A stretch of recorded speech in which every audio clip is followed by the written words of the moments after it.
Welcome back to Vistriti education. आज का जो हमारा टॉपिक होने वाला है वो पाठ योजना का ऐसा उपक्रम होने वाला है जो शिक्षक प्रति हो, फर्स्ट ग्रेड हो, सेकंड ग्रेड हो, सभी एग्जाम में उससे निश्चित ही 1 नंबर का प्रश्न पूछे जाने की संभावना 100% रहती है। तो शुरुआत करते हैं बिना किसी देरी के। सबसे पहला है हर्बटीय पंचपदी उपगम। अधिकतर इसमें समस्या होती है, इसमें जो सोपान पूछे जाते हैं, कभी आप देखते हो कभी सामान्यीकरण आ जाता है, कभी तुलना आ जाता है, कभी किसी में मूल्यांकन आ जाता है, कभी किसी में प्रयोग आ जाता है। लेकिन इसमें जो क्रम है व्यवस्थित, वो आज हम पूरा डिटेल से देखेंगे कहाँ से क्या है।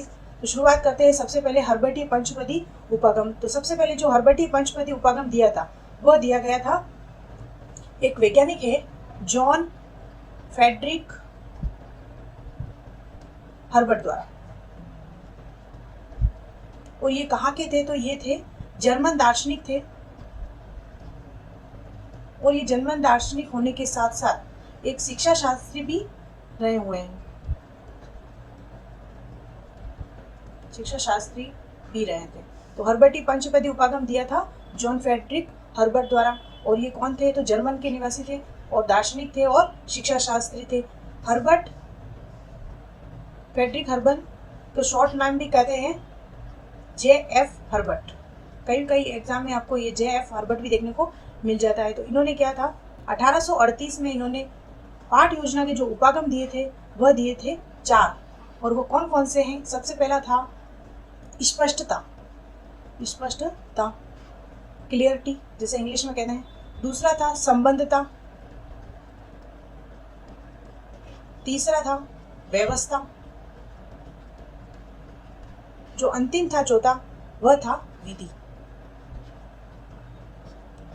प्रारंभ में जो पाठ योजना दी थी हर्बट द्वारा जॉन फ्रेडरिक में, जिन्होंने चार जो क्रम बताए थे सोपान के, वह यह क्रम थे।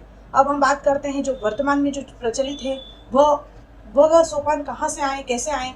तो हम जो ये जॉन फ्रेडरिक हर्बट थे, इनके मुख्य रूप से जो शिष्य थे वह 3 शिष्य थे। सबसे पहला था जिलर। कौन सा था?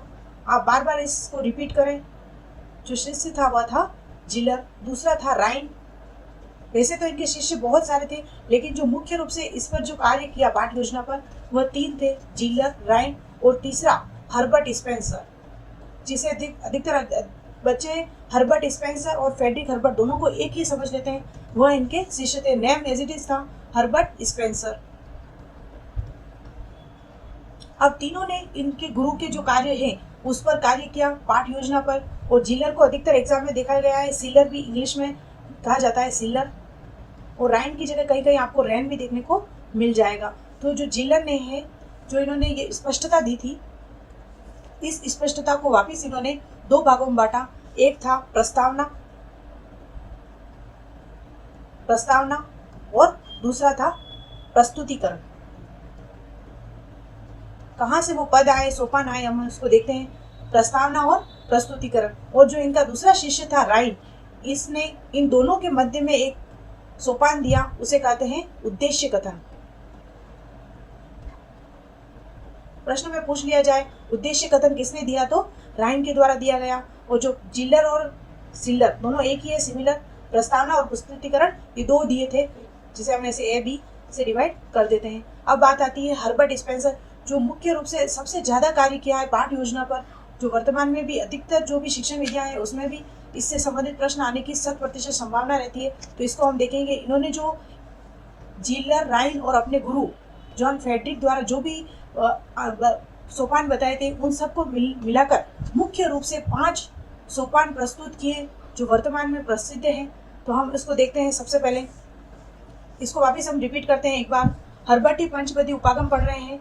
उसके जो प्रवर्तक माने जाते हैं जॉन फ्रेडरिक हर्बट माने जाते हैं। ये थे जर्मन के, और ये क्या थे? दार्शनिक और शिक्षा शास्त्री थे। इन्होंने 1838 में 4 जो सोपान दिए थे उसमें था स्पष्टता, संबंधता, व्यवस्था और विधि। और इस स्पष्टता को इनके जो शिष्य थे जिलर, इन्होंने प्रस्तावना और प्रस्तुतिकरण में बांटा। और राइन द्वारा जो प्रस्तुतिकरण और प्रस्तावना, इन दोनों के मध्य में इन्होंने दे दिया उद्देश्य कथन। और हर्बर्ट स्पेंसर ने इन सब के जो भी डिवाइडेशन थे, इनमें से छांटकर 5 ऐसे मूल पद बना दिए, जिसको हम आगे देखते हैं। अब हम देखते हैं हर्बर्ट स्पेंसर द्वारा जो पाठ योजना दी गई थी। सबसे पहले हर्बर्ट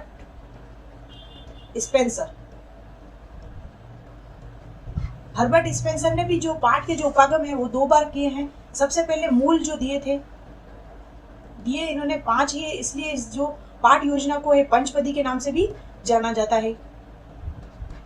कौन कौन से प्रारंभ में दिए थे? सबसे पहले आता है प्रस्तावना, दूसरा आता है प्रस्तुतिकरण, तीसरा आता है व्यवस्था, चौथा आता है तुलना, और अंतिम जो मूल में दिया था सामान्यीकरण। यदि प्रश्न में पूछा जाए हर्बर्ट स्पेंसर द्वारा जो मूल 5 सोपान दिए थे वो कौन कौन से हैं, उनका क्रम कौन सा है, तो इस क्रम को आपको ध्यान में रखना है। इसके बाद वर्तमान में इन्होंने हर्बर्ट स्पेंसर ने इस क्रम को भी संशोधित किया, और संशोधित जो रूप था वो इस प्रकार का था। संशोधित रूप देखते हैं। इन्होंने सबसे पहले प्रस्तावना को एज इट इज रखा, प्रस्तावना। दूसरा हो गया प्रस्तुतिकरण,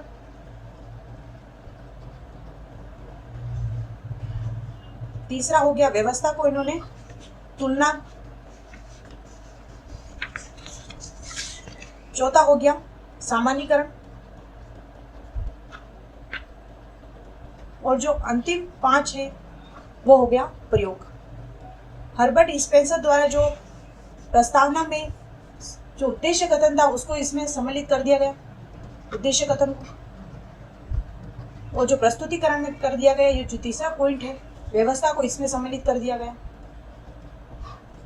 इस प्रकार यदि पूछा जाए संशोधित रूप कौन सा है, मुख्य रूप से आपको याद रखना है, ये जो क्रम है वो पूरा एज इट इज आपको याद रखना है। सबसे पहला है प्रस्तावना, प्रस्तुतिकरण, तुलना, सामान्यीकरण और प्रयोग। इसका पूरा एज इट इज क्रम हमेशा पूछ लिया जाता है एग्जाम में। अब इससे संबंधित हम फैक्ट देखेंगे। सबसे पहले पूछा जाए यदि पाठ योजना का सुझाव सर्वप्रथम किसने दिया, कलर चेंज कर लेते हैं। पाठ योजना का जो सुझाव दिया था वह किसके द्वारा दिया गया था, सर्वप्रथम पूछा जाए तो किसने दिया था, तो आपको याद रखना है J.F. हर्बर्ट। सर्वप्रथम जो सुझाव दिया था वो दिया था J.F. हर्बर्ट द्वारा। पाठ योजना की जो विचारधारा है वह किस पर आधारित है, विचारधारा किस पर आधारित है, तो गेस्टाल्टवादियों के आधारित, गेस्टाल्टवादी विचारधारा पर आधारित है। और इस गेस्टाल्टवादी का अर्थ होता है समग्रता। और इसमें पूछा जाए पाठ योजना का जनक किसे माना जाता है, तो हर्बर्ट स्पेंसर को, हर्बर्ट स्पेंसर। यदि ऑप्शन में हर्बर्ट स्पेंसर नहीं है तो आप हर्बर्ट J.F. हर्बर्ट करेंगे। वर्तमान में जो हम देखते हैं पाठ योजना 1960 से पहले जो भी पाठ योजना का जो उपागम यूज होता था वह हर्बर्ट स्पेंसर द्वारा जो हमने देखा था अभी वह होता था। लेकिन 1961 से NCERT द्वारा जो उपागम आया है वो लागू होता है, जिसमें लेकिन एक नोट करके आप लिखें, सामाजिक विज्ञान में जो पाठ योजना बनाई जाती है वर्तमान में भी उसी के आधार पर बनाई जाती है। जो हर्बर्ट स्पेंसर द्वारा जो दिया गया है 5 पद उसके आधार पर ही बनाई जाती है। उम्मीद है कि आपको इससे हर्बर्ट स्पेंसर दोनों में अंतर समझ में आ गया होगा, कौन सा सोपान किस में है, किस प्रकार का है, वो आपको समझ में आ गया होगा। इसमें एक और है जो प्रयोग है, NCERT द्वारा जो प्रयोग की जगह यूज कर लिया गया है ग्रह कार्य, जो दिया था मॉरिसन के द्वारा। ग्रह कार्य किसने दिया था, वर्ड मॉरिसन, जो कि सूक्ष्म शिक्षण के जनक माने जाते हैं। तो आज की क्लास में अपना इतना ही, आप इसे बार बार रिपीट करें। तो thank you so much, like share subscribe. और यदि आप चाहते हैं फ्री मॉक टेस्ट है, फ्री स्टडी मटेरियल है, टेस्ट सीरीज है, तो आप डाउनलोड कीजिए फ्री, बिल्कुल आपके लिए विस्तृति एजुकेशन प्ले स्टोर पर जाकर। Thank you so much.